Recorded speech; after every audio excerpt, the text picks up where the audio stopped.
안녕하십니까, 김방입니다. 사람들은 미국의 헨리 포드를 성공한 자동차 왕으로만 기억합니다.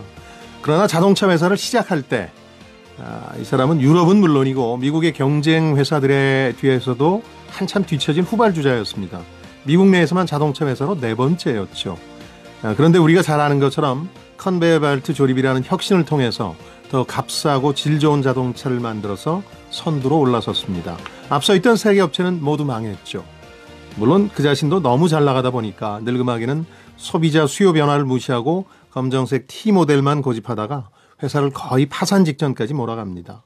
처음에 그가 성공을 일궈냈을 때 자신이 직접 한 말을 잊었던 까닭이죠. 모든 사람들이 그의 사업 실패를 예감하던 당시에 그는 이런 얘기를 한 적이 있습니다. 이건 성공에 대한 역사적인 명언이 됐는데요. 모든 게 당신 뜻대로 되지 않을 때는 이 한 가지만 기억하십시오. 비행기는 바람의 방향대로 이륙하는 것이 아니라 역풍에 맞서 떠오른다는 사실을. 바람 반대 방향이라야 양력이 생겨서 10,000톤이 넘는 거대한 고철덩어리가 하늘 높이 부상하는 거죠. 마찬가지로 많은 장애 요소들과 난관, 어려움이 실은 진짜 성공을 가능하게 하는 요소인 겁니다. 자, 금요일 성공 예감 김방입니다. 시작하겠습니다.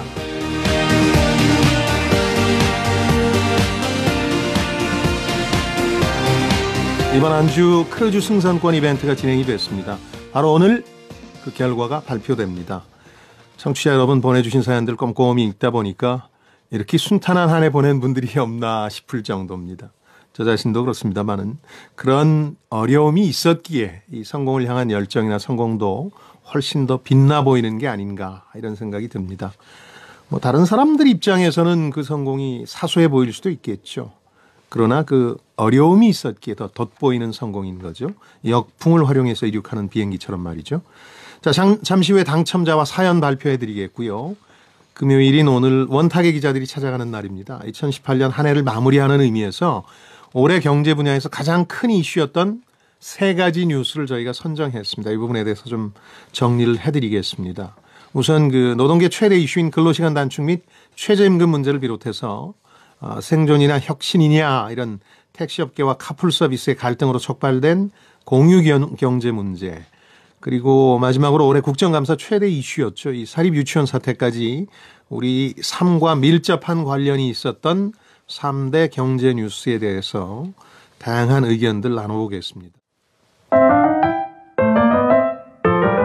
KBS 1라디오. 자, 원탁의 기자들 함께 하실 시간인데요. 유튜브에서 성공예감 원탁의 기자들 검색하시면 동영상으로 즐기실 수 있습니다. 자, 중앙일보의 고란 기자, 박연미 경제전문기자, 머니투데이 방송의 이대호 기자입니다. 세 분 어서 오십시오. 네, 안녕하세요.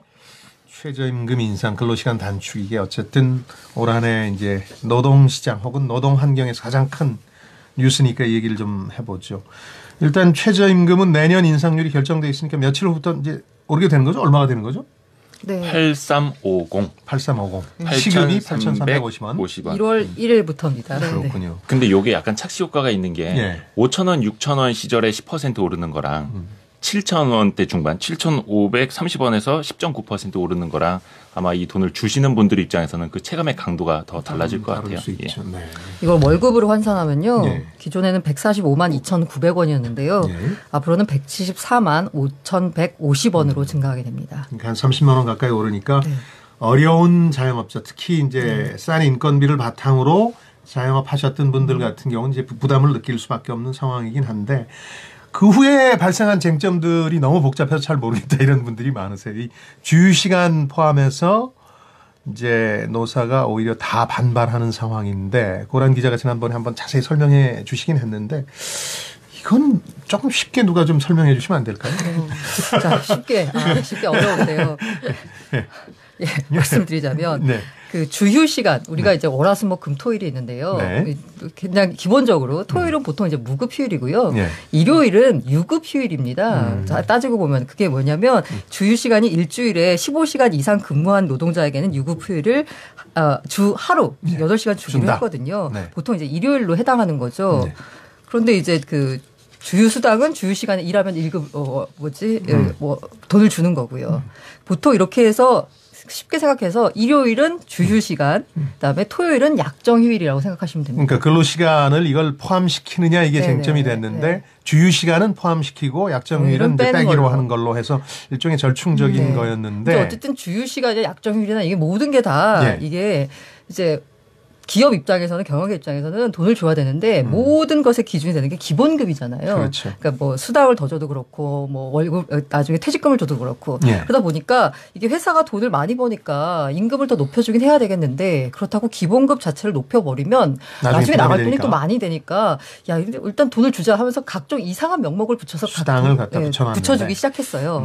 그러면서 이런 문제가 생겼는데 그래서 지금 그 주휴 시간이 있다는 것 자체도 모르시는 분들이 있는데 소상공인들 같은 경우에는 주휴 시간 문제가 나오니까 이런 게 있었어? 라면서 그래서 주휴 시간을 만약에 감안을 한다. 그러면 최저임금이 사실상 1030원입니다. 내년에. 그런데 이제 다만 홍 부총리도 얘기를 했습니다마는 원래 이제 주휴수당이라는 게 근로시간에 관행적으로 포함되어 있던 거 아닙니까? 그걸 명문화된 것에 불과한데 불만이 나오는 이유는 경영계에서는 이번에 최저임금이 더 많이 오르니까 주휴시간을 좀 빼달라 이런 요구를 했었는데 그 요구가 관철되지 않다 보니까 경영계에서는 반발을 하는 거죠. 노동계 입장에서는 그동안 포함시킨 걸 또 빼자니까 이제 그럼 또 노동계가 반발하고. 그렇죠. 그러니까 서로의 밥그릇 때문에 그런 건데. 어쨌든 이제 최저임금을 계산할 때 시간당 임금을 기준으로 하잖아요. 그렇죠. 그래서 그 시간 나누는 시간이 분모가 되는데 주휴시간을 넣으면 분모가 커지면 이거는 노동자한테 유리한 거잖아요. 그렇죠. 그리고 이제 분모가 커지면 커질수록 그 경영계한테 불리하고요. 그런데 지금 이게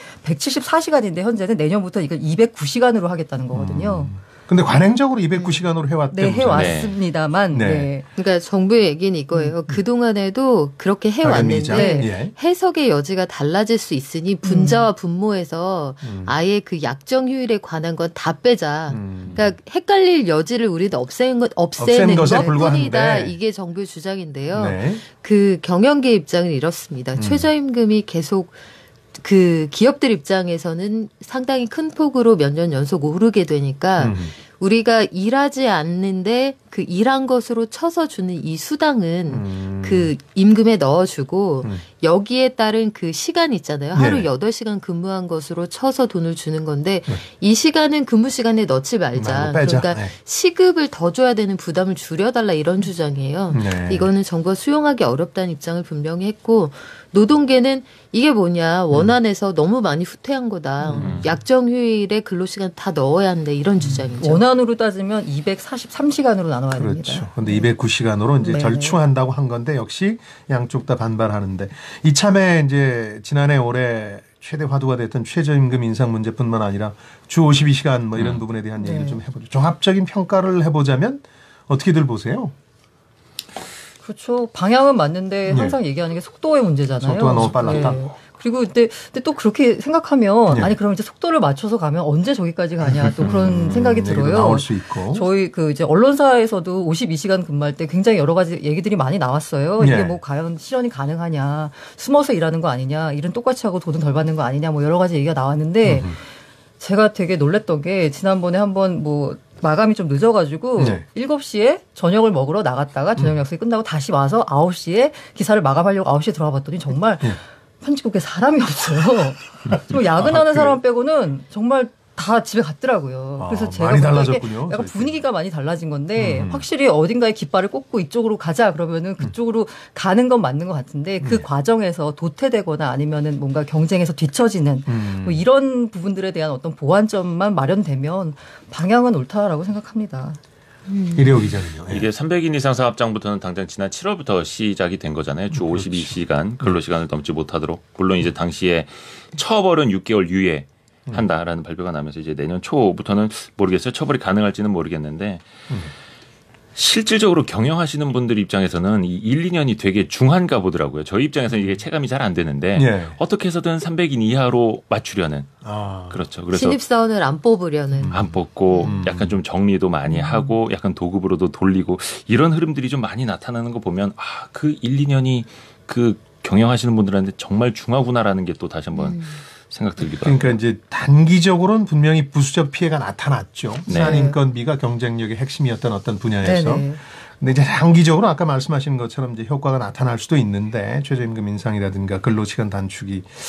근데 이런 부분은 좀 이번에 알게 됐고 또 조심해야 되는 게 아닌가 싶기도 해요. 무조건 노동시장에서 약자인 노동자를 보호하겠다는 생각이 오히려 문제를 낳을 수도 있다. 왜냐하면 뭐 네. 아까 말씀하신 것처럼 그렇죠. 안 뽑을 수도 있으니까 사람들을. 지금 말씀하신 그 부분이 저는 가장 아프게 받아들여야 하는 그렇죠. 부분이라고 보는데 선의의 역설이잖아요. 그렇죠. 이 정부가 가지고 있었던 어떤 그 서민들의 주머니를 좀 채워주겠다는 기본적인 의지가 나쁜 건 결코 아니에요. 네. 그래서 방향은 맞는데 결과적으로 잘못됐다 이런 여론조사 결과가 나오는 게 우리의 서비스 시장 특히 저렴한 임금을 바탕으로 한 영세 자영업 시장에서 보면 서비스에 지불하는 요금이 그동안 굉장히 낮았던 건 또 사실이거든요. 네. 그러니까 우리나라의 서비스 요금의 수준이라는 건 중간이 없어요. 아주 낮거나 굉장히 높은 수준의 서비스를 제공하는 곳은 또 아주 비싸게 받거나. 네. 그런데 해외에서 그 우리가 이야기하는 3D 아니면 단순 노동 이런 것들로 생계를 꾸릴 수 있는 건 그 나라의 서비스 요금이 그래도 중간 수준 이상에서 꽤 높은 수준에서 형성이 돼 있기 때문이거든요. 이게 결국은 굳이 대학 갈 필요가 없다. 굳이 우리가 모두가 대학을 가려고 애쓸 필요가 없다로까지 연결이 되는 문제인데 이런 사회적인 변화가 수반되지 않은 상태에서 정부가 무리하게 다소 속도를 낸 측면이 있고 또 한 가지는 가장 중요한 걸 간과했다고 보는데 네. 임금을 올려주면 좋죠. 그런데 돈 줄 사람의 여력을 먼저 생각을 했었어야 합니다. 지금 자영업 시장이라는 게 비단 최저임금을 올렸기 때문에만 어려워진 건 아닌데 아주 아슬아슬하게 그 위태로운 균형을 유지해 오면서 간신히 버티고 있었던 아주 위험한 상황이었거든요. 네. 그런데 여기에 최저임금이라는 방아쇠를 당김으로써 그동안 잠재되어 있던 모든 문제가 수면 위로 튀어오른 거예요. 그렇다면 정부가 처음에는 이 문제를 인정하고 싶지 않았던 것이 이게 우리 때문에만 그런 게 아니거든요. 이게 합리적으로 생각해 보면 수십 년간 누적되어 문제가 맞는데 그렇죠. 그렇다고 해서 최저임금이 한 방을 탁 치는 그 효과가 없었다. 그렇게 볼 수도 없단 말이에요. 그리고 또 한 가지는 스케줄을 정해놓고 10,000원, 마치 10,000원이라는 게 이렇게 지상의 가치인 것처럼 마케팅을 맞아요. 하면서 스스로 이 최저임금을 둘러싼 어떤 정치적 공방 프레임을 만들어낸 측면이 있습니다. 굉장히 안타까운 부분인데. 지난번 네, 대선 네, 때도 네, 그랬고 네. 그 10,000원이라는 프레임이 너무 강했어요. 그래서 다들 뭐 빠르면 2020년, 늦어도 2022년 그러니까요. 뭐 이랬던 아니 거니까. 10,000원은 정의롭고 9,500원은 정의롭지 않고 그런 건 아니거든요. 다만 부작용을 줄이면서 서민들이 그동안 너무 적은 돈을 받고 해온 그런 일들의 가치를 제대로 평가해야 한다. 거기에 대한 설명을 충분히 했었어야 하고 그에 따른 부작용도 냉정하게 인정을 하면서 사실은 정부가 사용하는 여러 가지 단어 중에 저는 문제가 있다고 본 게 몇 번 있었는데 경제 정책이나 어떤 경제 철학에 대한 설명은 굉장히 가치 중립적으로 해야 돼요. 이게 그렇지 않으면 희망적이다, 소망이 있다, 아니면 바람직하다 이런 식으로 표현을 하기 시작하면 아주 경도돼 보이고 이게 프레임에 말려들기 쉽거든요. 이런 부분들이 올해 가장 안타까웠던 부분이 아닌가 싶습니다. 이 기자는? 결과적으로 저는 물론 이제 결과론이어서 좀 한계가 있기는 한데 이미 네. 이제 촉매제가 저는 뿌려졌다고 보니까 이건 되돌릴 수가 없는 거예요. 어떤 뭐 화학 반응을 일으킬 때 촉매제 한 방으로 떨어뜨리면 그게 굉장히 빨라지잖아요. 근데 이미 그 화학적으로 융합이 빠르게 시작이 된 거라서 이거는 되돌릴 수도 없는 상황이기 때문에 약간 좀 안타까운 게 있고 말씀하신 것처럼 부작용도 좀 생각을 했었어야 하는데 그 부분은 좀 빨랐다라는 자영업자들이 이제 타격을 받았으니까 그래서 자영업자 대책이 나오고는 있잖아요. 네. 신용카드 수수료 인하를 포함해서. 여기서 좀 빠진 게 있을까요? 더 해야 될 게 있습니까? 내년에도 이게 쟁점이 될 것 같은데 자영업자 대책이 이 정도면 충분한가요? 자영업자들 입장에서는 부족하다. 뭔가를 더 도와줬으면 좋겠는데. 사실상 정부가 어떤 보조금 형태로 지원을 하는 건 한계는 명확하다고 보고요. 그 네. 일환으로 이제 카드 수수료도 인하를 했고 물론 이제 카드사들, 카드 노조들 많이 반발을 하고 있고 또 반대로는 이제 금융위원장이 아주 큰 칭찬을 BH에서 받고 있다 이런 이야기도 들리기는 하는데 또 그 다음에 나오는 건 또 뭐 상가 임대료라든지 이런 것도 계속해서 줄기차게 나올 거고 하지만 근본적인 건 박연미 기자도 이야기를 하신 것처럼 돈을 줄 사람들의 주머니부터 좀 두둑해져야 하는 거거든요. 아니면 이쪽에서 빼서 저쪽으로 더 많이 주게 되면 기존의 주머니가 작아질 수밖에 없는 거기 때문에 그 시장부터 활성화하는 방안이 근본적이긴 한데 사실 그게 제일 어렵죠. 근데 지원으로 언제까지? 그러니까 구조조정이 필요한 시장이에요, 사실은. 그런데 이게 제일 안 되기도 하죠. 제일 안 되기도 하고 그런데 이게 언제까지 지원으로 버틸 수는 없단 말이에요. 네, 그런데 알겠습니다. 속도가 너무 빠르면 이제 통증이 심하니까 이걸 조절해야 되는 거죠. 속도 조절로는 이미 이제 공론화돼서 네. 신임 경제부총리도 이제 언급하고 있기 때문에 내년은 한번 지켜보도록 하죠. 이자원님, 자영업하는 저는 최저임금 인상해서 투자 뛰어서 알바들 월급 챙겨줘야 할 판이고 대학생 딸은 최저시급 더 오르면 좋겠다고 하니까 다 입장 차이겠죠 했는데 대부분의 지금 경제정책이 입장에 따라서 조금씩 호불호가 갈리는 이유는 또 나름대로 우리 경제가 어떤 궤도에는 올라섰다는 뜻이기도 해요. 예전에는 무조건 다 한 방향으로만 가자 그러면서 나머지 목소리를 억지로 그렇죠. 권위주의적인 정부가 이제 잠재웠거든요. 근데 지금은 다 자기 목소리를 내는 거니까 좀 불편하긴 해도 이렇게 절충하고 균형을 잡아가는 게 조금 나아진 게 아닌가 싶습니다. 같은 맥락의 얘기입니다. 이 카풀 얘기도 일단 그 최근에 진행 상황을 한숨 묻으시네요, 고단 기자. 네. 아니 요즘에 연말이다 보니까 밤에 택시 못 잡아서 이 추위에 덜덜 떠시는 분들 많다 보니까 그 다음 날 아침은 화두가 택시 기사분들에게 대해서 좀 안 좋게 이야기하는. 그래서 요즘 드는 생각은 이거예요. 저희도 보면 이제 내외가 일을 하니까 저녁에 늦게 들어가게 되면 택시 못 잡았다 이런 얘기 하면서 이제 아침에 그렇죠. 서로 출근 준비하거든요. 그러니까 기술의 발전이 물론 이 모든 상황의 촉매제가 되기는 했는데 그 쌓여있던 불만, 그간의 불신이라는 것이 근본적인 수요를 만들어냈고 호출 서비스 내지는 어떤 IT 기술의 발달은 살짝 거들 뿐이라는 생각이 들더라고요. 요즘은. 그러니까 택시업계에 대한 소비자들의 불만 이런 부분도 분명히 쌓여왔다. 그 냉담해진 게 사실인데 소비자들이 이걸 어떻게 택시업계가 다시 끌어들일 거냐. 특히 서울 지역 같은 경우는 요금 인상이 확정된 상황에서 이런 부분도 좀 고민해야 된다 이런 지적이신데 어쨌든 뭐 명분은 혁신과 생존 뭐 둘 다 입장들이 있는 거죠. 또 혁신해야 된다는 쪽은 언제까지 이렇게 할 거냐 하는 얘기고 생존은 그럼 우린 뭐 굶어 죽으란 얘기냐 이런 건데 그 일단 최근 진행 상황을 좀 말씀드리면 사회적 대타협 기구를 통해서 여당은 논의를 좀 진행해 보자는 건데 이게 잘 안 되나요? 또 택시업계에서는 참여 안 오늘 하신다고. 만나기로 했죠. 간담회에서. 오늘 오전 11시에 사전 간담회를 하기로 했는데 어제 그 비대위가요. 택시업계 측에서 참여 안 한다고? 일단 카풀 서비스가 중단되는 게 먼저다. 그걸 중단한 다음에야 우리가 들어갈 수 있다. 지금 이제 시범 서비스를 하고 있으니까요. 그렇죠. 이게 근데 답이 참 입장이 어렵습니다. 이게 일단 중단해라. 그래야지 우리가 들어간다 이건데 이렇게 하면은 아예 이건 얘기를 안 했다는 대화가 어렵죠. 게임 회사한테 베타 테스트 하지 말라는 얘기니까 그거는 논의 자체가 안 되는 거고 일단 가서 무슨 얘기인지 들어보는 자세는 맞아요. 필요하다고 봐요. 그리고 여기에서도 제가 참 답답하다고 느끼는 게 이게 최저임금 때랑 비슷한 건데요.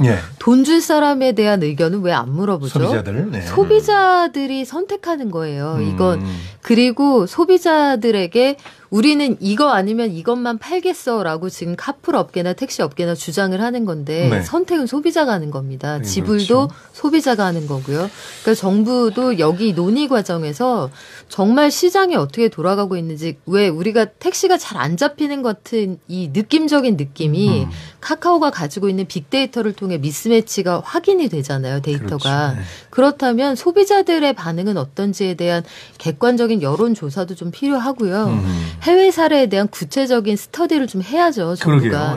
사람들이 굉장히 많이 이미 관련한 서비스를 이용을 해봤는데 이 논의에서 소비자를 뺀다는 게 저는 좀 납득이 되지 않더라고요. 박연미 기자 의견이었고요. 또 하나는 뭐 아무리 그런 어떤 혁신을 활성화하기 위해서 신종 상품이나 서비스를 도입한다 하더라도 택시 기사님들 개인으로서 또 살 수 있도록 해줘야 되는데 이건 어떻게 해야 됩니까? 이 월급제를 정부가 중재안으로 나눴는데 내놨는데 싹 이렇게 환영받지는 못하는 것 같고. 그래서 이제 김현미 장관이 이제 완전 월급제를 도입하고 산학금 중심의 급여체계 고쳐야 된다라고 그렇죠. 얘기했는데 이미 국민의 정부 시절 완전 월급제를 도입했습니다. 그런데 이게 그 택시 법인 택시 회사가 약간 꼼수를 써가지고 최저 고정급을 낮추고 그 다음에 여기다 붙이는 수당으로 해서 그리고 한 215만 원 이 정도밖에 못 벌게 하는 건데 택시 업계에서는 못 믿는 거죠. 그 국민의 정부는 지금 몇 년 전이에요. 한 20년 전에도 못했던 걸 지금부터 하겠다고 하는데 그럼 도대체 이거는 돈은 어디서 나오니?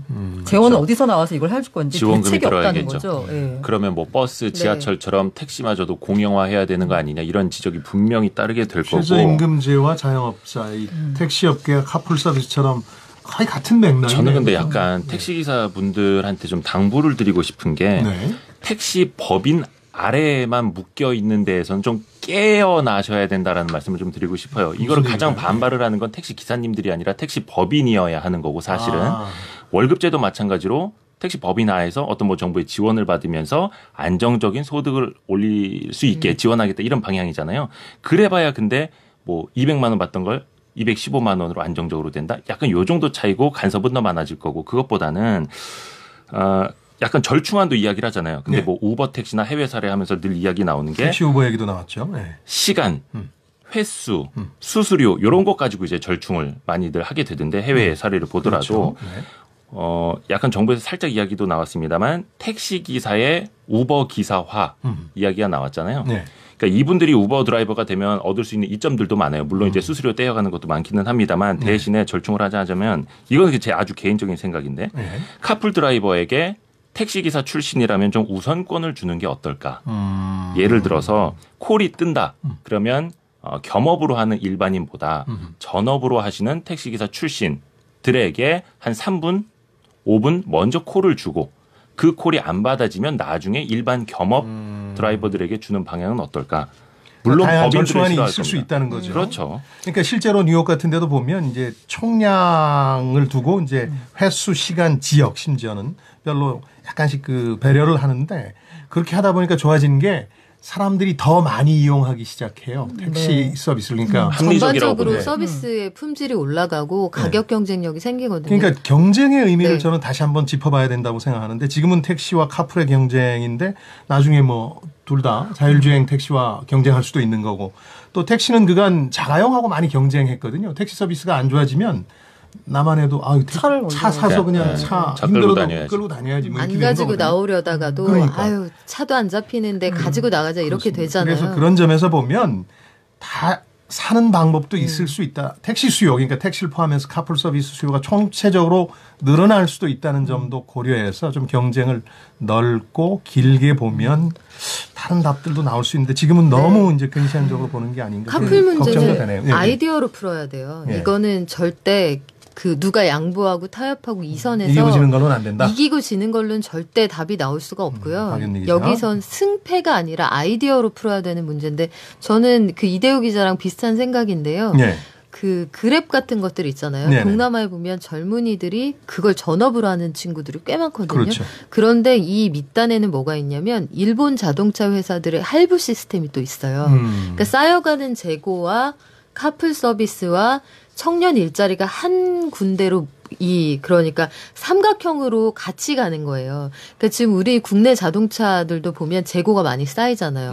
청년 일자리는 부족하고 그리고 신기술을 통한 일자리를 만들어낼 수 있는 기회가 엿보이고 이걸 엮어서 갈 수 있는 새로운 일자리 그리고 기존에 택시 운전하셨던 분들이 옮겨갈 수 있는 새로운 방식의 일자리 이걸 아이디어 차원에서 생각을 하셔야지 알겠습니다. 이기거나 지는 그런 문제는 절대 아니에요. 이게 만약에 우리나라에만 국한된 문제다 그러면은 계속 이렇게 저항을 하고 서비스를 도입 안 하면 괜찮은데 글로벌리 가잖아요. 그 어제 그 증권사 리서치 센터장에 이제 자동차 애널 출신이 나와서 한 얘기가 지금 우리가 여기서 카풀 얘기하고 있지만 택시업계 갈등 얘기하고 있지만 전 세계는 지금 타스 3.0이라고 해가지고 아예 그냥 그 사람도 없는 무인 자동차를 해가지고 옮겨가는 그런 교통 시스템으로 인한 변혁이 일어나고 있는데 지금 여기서 하고 있다는 것에 대해서 좀 안타까움을 표시하시더라고요. 이게 길게 보면은 이게 지금 여기서 싸워서 하나를 쟁취해낸다고 쳐도 그 거대한 도도한 흐름은 막을 수가 없다라는 생각이 들거든요. 그 안에서의 제가 또 당부드리고 싶은 말씀은 예. 그 과정에서 기술 혁신에 따라서 도태되는 그 일반 그 시민, 국민을 위해서는 할 일이 정치가 할 일이 역할을 해야 되는데 정치인들이 한다는 얘기가 이번에 나의 표밭이 되겠네 이래가지고 거기 앞에 가가지고 또 한마디 하시고 네. 뭐 이러면서 그 싸움에 불 붙이는 네. 그런 건 안 됩니다. 네. 알겠습니다. 이 문제는 이렇게 좀 정리를 하죠. 그동안 워낙 많이 논의했던 것이어서 조금 종합적으로 빠진 건 없나 이렇게 들여다보는 시간이었고요. 마지막으로 사립 유치원 비리는 잠시 후에 얘기를 나누죠.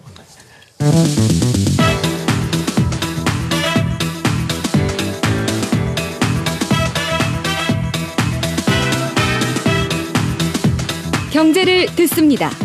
성공을 부릅니다.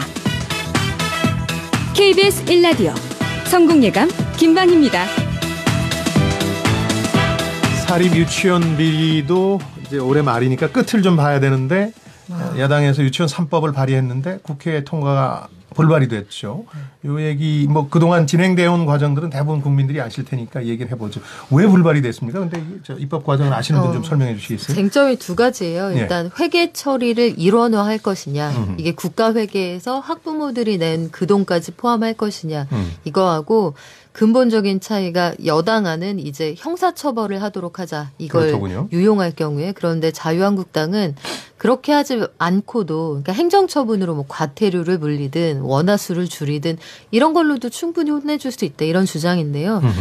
글쎄 근본적인 입장차를 결국 극복을 못하고 패스트트랙이라고 해서 이 상임위 통과 안 해도 나중에 본회의로 갈 수 있는 그 코스를 밟게 됐는데 신속 법안 처리 과정인데 사실은 패스트트랙 아니고요. 슬로우 트랙입니다. 그래? 1년 정도 걸리는 건가요? 330일까지 걸릴 수 있다 하더라고요. 1년 가까이 실제로 걸리는군요. 패스트트랙 1호가 사회적 참사법이라고 했는데 이게 안건에 오른 지 336일이 지나서야 본회의에서 의결됐습니다. 그러다 보니까 이제 한국유치원총연합회 한유총이 사실상 이겼죠? 승리한 거 아니냐 하는 얘기도 나오는데 330일이면 아이들 학년이 바뀔 시기인데 그렇죠? 그러니까 그 얘기 하더라고요. 거기다 이제 330일로 학년 바뀌죠. 그다음에 여기 그 안건에 올라온 게 뭐냐면 또 1년간 또 유예한다라는 그 조항이 있어요. 맞아요. 처벌 유예. 그러니까 그 댓글에 이미 애들 유치원 다 졸업했는데 뭔 이게 통과돼봐야 무슨 의미가 있냐라는 이런 학부모들의 반발이 있었는데요. 하지만 저는 그 연못에 돌 하나 던지는 효과는 분명히 있었다고 보고요. 우리 애는 초등학교를 졸업해 가겠지만 그래도 다른 아이들이 이 좀 더 건전한, 좀 더 건강한 유치원 체제 하에서 교육을 받을 수 있다면 적극적으로 지지하고 싶은데 좀 안타깝습니다. 이게 사회적인 공감대가 있는 문제인데 이게 결국 해를 넘기고 내년도 넘기고 사실상은 그리고 후년이 되어서야 그때야 비로소 효력을 발휘할 수 있다는 게 좀 안타깝네요. 저는 정말 제가 무력감을 느낀 게요. 이게 조직되지 않은 일반 시민의 이런 그 분노보다 그 조직된 소수의 로비력이 더 먹힌 세상인 거잖아요. 그러니까 문자도 많이 그때 토론할 때마다 오는데요. 솔직히 말하면 이런 사태를 어느 정도 예상했다는 분들이 많아요. 왜냐하면 결속력 강한 유권자 집단인 이해 집단의 정치권이 유독 약하니까 그렇죠. 공분을 느낀 다수는 사실 표나 돈을 주는 사람들은 아니니까 그냥 공분을 느낄 뿐이지. 꼭 표나 돈을 뭉치지 줬으면 좋겠어요. 저희도 표 있어요. 표 있는데 다만 돈 벌면서 분노도 같이 해야 되니까 바빠서 그런 거지.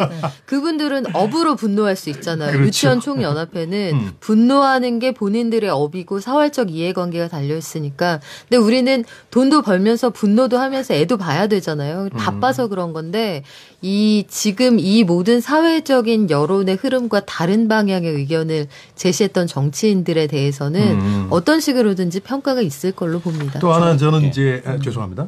이 법 통과시키면서 참 고약한 행태라고 통과 안 시키면서 고약한 행태라고 느꼈던 게 이런 거 할 때 꼭 이념이나 명분 뭐 이런 걸 들이대는데 국가주의다 좌파다 그러는데 영유아 잘 보살피라고 나라와 학부모가 주는 돈으로 명품 백 못 사게 하겠다는데 이게 해당되는 얘기인지 돈 있고 권력 있는 사람이 뭐든 마음대로 할 수 있게 해주는 게 좋은 나라인 건지 정글을 만들자는 건데 정글을 만들면 상위 포식자들이 활개치는 사회가 되는 거 아닌가요? 그런 점에서 보면 여러 가지 생각할 거리를 이제 낳게 하는 사안이었다는 생각이 드는데 이대호 기자 마지막으로 아까 하신 말씀. 그거는 총선이 시간이 많이 남아서 그럴 거다라는 말씀 드리고 싶었어요.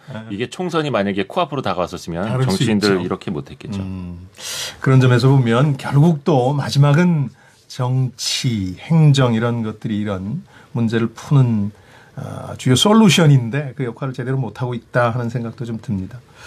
이상하게도 경제 뉴스를 다루다가 정치 얘기로 빠졌네요. 그게 한국의 현실이겠죠. 결국은 이 모든 사회 문제를 관통하는 게 다 돈 문제예요. 돈과 일자리가 핵심적으로 걸려 있기 때문에 여기에서 여러 가지 사회 문제가 파생되는 거잖아요. 뭐 나아가서 영리병원 문제도 마찬가지입니다만 그래도 저는 이제 유권자들의 의식이 굉장히 깨어 있다는 점, 그리고 디지털 시대에 참 무서운 점이 본인의 말과 글과 행동이 다 기록으로 남습니다. 쉽게 찾아볼 수 있고요. 글쎄 어떤 방향이 장기적으로 역사의 이름을 남기는 길인지 신중하게 고민을 해주셨으면 좋겠네요. 오늘 이런 정도로 얘기를 좀 정리해야 되겠습니다. 한 해 동안 여러 가지 경제 뉴스들 다 잘 정리해 주시고 생각도 청취자 여러분들 정리하도록 도와주신 분들입니다. 세 분인데 중앙일보의 고란 기자, 머니투데이 방송 이대호 기자, 박연미 경제전문기자였습니다. 세 분 고맙습니다. 고맙습니다. 네, 감사합니다.